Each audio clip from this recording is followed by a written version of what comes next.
2024년 6월 3일 미국 오하이오주 로스 올룸스테드 오후 3시경 자이언트 이글 주차장에서 끔찍한 일이 발생했습니다. Police say that she fatally stabbed a 3-year-old boy outside of a local grocery store. 한 어머니와 그녀의 어린 아들이 잔혹하게 공격당했죠. 피해자는 38세의 어머니 마고 우드와 쇼핑카트에 앉아있던 그녀의 3살배기 아들 줄리안 우드였습니다. 줄리안은 현장에서 치명상을 입었고 어머니 마고 또한 칼에 찔렸습니다. 사건 발생 직후 범인은 현장을 벗어나지 못했습니다. 칼을 든 채 도로를 따라 걷던 용의자는 출동한 경찰에 의해 체포되었습니다. 체포 과정에서 용의자는 아무런 저항도 하지 않았죠.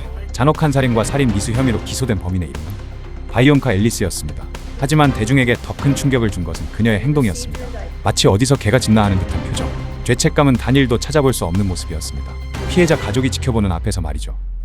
Regarding aggravated murder and finding the defendant guilty of aggravated murder by this jury, the court's going to hand down a sentence of life without parole.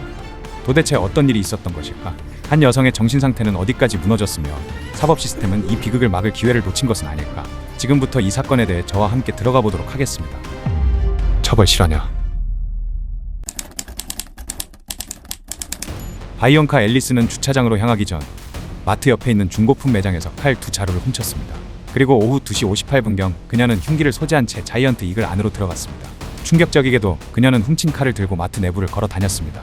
계산원이든 보안 요원이든 아무도 그녀의 손에 들린 흉기를 의식하지 못했죠. 그 시간 마트는 평범하게 돌아가고 있었습니다. 그리고 그때 앨리스의 시선이 마트 출구로 향하던 마고 우드와 줄리안에게 멈췄습니다. 영상은 그녀가 즉시 몸을 뒤로 돌려 모자를 따라가기 시작했음을 보여줍니다. 내부에는 아무런 충돌도 대화도 없었습니다. 앨리스는 마고가 차에 다다르기 직전 카트에 앉아있던 줄리안에게 곧바로 달려들어 무기를 휘둘렀죠. 엄마인 마고 우드는 아들을 살리기 위해 필사적으로 저항했지만 그녀 역시 칼에 찔렸습니다. 이들 사이에 무슨 원한 관계라도 있었던 것일까요? 경찰 조사 결과는 충격적이었습니다. 완전히 무작위 묻지마 살인이었습니다. 911, what is your emergency? There's a lady with a knife stabbing somebody in the north. Where? The Giant Eagle. She's stabbing somebody? She's stabbing. She's walking North away. Olmsted units start responding to North Olmsted Giant Eagle. We have several calls of somebody with a knife trying to stab people. Right there. Stop. 곧이어 경찰이 현장에 도착했습니다. Yes, all Westlake guys.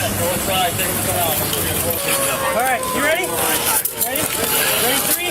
Somebody get a beat, two? Ready? Get the somebody up. Go, go, go. Good. Get him on out. Go take her to a car right now. Hey, somebody go get mom. She doesn't you see this. Ready? There you go.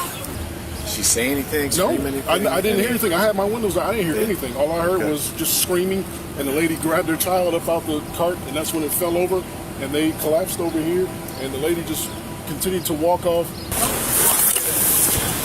211, I need a car to go help the kid. He's in the first couple aisles. Where's your cuffs? Get custody? Who's got cuffs? Slow down. Hold on. We're good. All right. Yep. Okay. Ken, you want me to go to the female or Giant Eagle? Go to the female that you have. She's in the first 3 rows, farthest north. We have the female in custody. Are you bleeding? Are you hurt anywhere? Female in custody, 1504. Knife right there. We're going to lift you up, Yeah, okay? we're Stand up, okay? 1, 2, 3, stand up. Please. Stand up. Come on. En route. 14's en route. 수사가 진행되면서 이 사건을 둘러싼 가장 충격적인 사실이 밝혀졌습니다. 바이온카 앨리스는 범행 직전 무려 2번씩이나 경찰과 접촉했었죠. 그리고 2번 모두 풀려났습니다. 첫 번째는 살인사건 4일 전이었습니다. 경찰은 신고를 받고 출동해 앨리스를 만났고 그녀에게 체포 영장이 발부된 것을 확인했습니다. 영장의 사유는 절도죄와 관련된 보호관찰 위반이었습니다. 그녀는 영장으로 체포되었지만 그 영장이 폭력 범죄가 아닌 경미한 절도와 관련된 것이었기 때문에 관례에 따라 절차 후 다시 풀려났습니다. 더욱 충격적인 것은 그녀가 3세 줄리안을 살해하기 불과 30분 전인 오후 2시 30분경 스스로 노스 올룸스테드 경찰서에 방문했다는 사실입니다. 이전 체포 건과 관련된 행정 절차 때문이었습니다. 그녀는 경찰서에 왔고 또다시 풀려났습니다.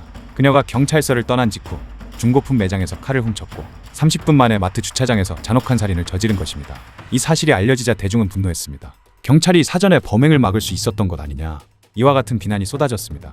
당시 앨리스는 폭력적인 전과가 전혀 없었습니다. 그녀의 절도 기록 때문에 폭력성이 있다고 따로 분류되지 않았습니다. 저희는 당시의 규정과 절차에 따라 처리했을 뿐입니다. 잔혹한 사건은 법정으로 넘어왔고 피고인 바이언카 앨리스의 충격적인 태도에 재판장을 지켜보던 모든 사람들이 할 말을 잃었습니다. I just need to ask you a few questions. I need to make sure you understand them. Do you have an attorney? On the look for one. Okay. Do you have the money or means to hire an attorney? Repeat that. Do you have the money or means to hire an attorney? Possible. Okay. Have you received and read your indictment? I don't know. You don't know if you've received it? Why don't you want to answer these questions? 살인을 저질러 놓고도 죄책감에 대한 표현은 단일도 보이지 않았기 때문이었습니다. 오히려 실실쪽이며 재판을 방해했죠. 과연 그녀의 태도는 고의적이었을까? 아니면 그녀의 주장대로 통제 불가능한 정신질환의 발현이었을까? Do you have the money or means to hire an attorney? Have you received your indictment? I don't. Okay. Have you read it? You have not read it. Okay. To you back there, right? We have a copy here. You can read it. I don't want to read it. You don't want to read it. Are you willing to accept that the public defender has read it to you? I asked her not to. I'm sorry. I asked her not to. You asked her not to. Well, but she did read it to you, correct? No. She didn't read it to you. I read it. Okay, well, we can read it in open court. Do you wish to enter a plea of not guilty? See. Pardon me? See. What's same mean? Yes or no? Yes. Okay. 사법부는 이러한 그녀의 태도를 보고 이대로는 재판을 할 수 없다고 판단했습니다. 결국 사법부는 그녀를 치료시설로 보내기로 결정했습니다. 하지만 사법부의 목적은 그녀를 치료하는 게 아니었죠. 재판 가능한 상태로 만드는 게 목적이었습니다. 정황 증거가 아닌 실제 증거들이 많았고 그녀의 죗값을 제대로 주기 위해서는 현재 이것이 최선의 선택이라고 판단한 것입니다. 그런데 비앙카는 시설에서 치료를 거부하는 모습을 보였습니다. 하지만 강제력을 동원했고 마침내 법원은 그녀가 재판을 받을 수 있다고 판단했습니다. 그리고 다시 법정으로 그녀를 소환했습니다. 이때 그녀의 변호인단은 승부수를 던졌습니다. 바로 심신미약으로 인한 무죄, NGRI를 주장한 것입니다. 어떠한 의도로 이렇게 한 것일까? 의도는 명확했습니다. 그녀의 정신질환을 인정받아 감옥 대신 치료시설로 보내겠다는 의도였습니다. 사실상의 면죄부를 얻으려 한 것이죠. 이에 검찰은 그들의 의도를 정확하게 파악하고 단호하게 반격했습니다. 변호인단은 그녀가 옳고 그름을 몰랐다고 주장합니다. 하지만 증거는 그렇지 않습니다. 그녀는 살인에 사용할 칼을 훔쳤고 피해자를 발견하자 뒤돌아서 따라갔습니다. 이 모든 것은 고의적 행동이며 정신질환을 핑계로 이 끔찍한 범죄의 책임을 회피할 수 없습니다. 모든 증거와 변론이 끝났습니다. 이제 배심원단은 마지막 결정을 내리기 위해 회의를 마쳤습니다. 그들은 두 개의 진실 앞에서 선택해야 했습니다. 하나는 심신미약이라는 진실, 그녀는 통제 불가능했고 따라서 형사상 책임이 없다. 다른 하나는 고의적인 살인이라는 진실, 그녀는 칼을 훔치고 추격했으며 그녀의 행동에는 명백한 살해 의도가 있었다. 길었던 심리 끝에 배심원단이 편결을 들고 법정으로 돌아왔습니다. 숨소리조차 내지 않는 이 순간 모두의 시선은 판사에게 집중되었습니다. 그 결과는 유죄. Do find the defendant Bianca Ellis guilty of all charges.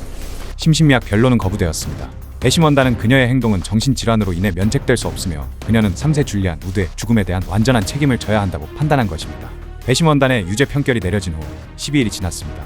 그녀의 오만했던 태도, 실실 쪼개던 그 미소는 사라졌습니다. 최종 선고 공판 2025년 10월 27일 피고인 바이언카 앨리스는 완전히 다른 모습이었습니다.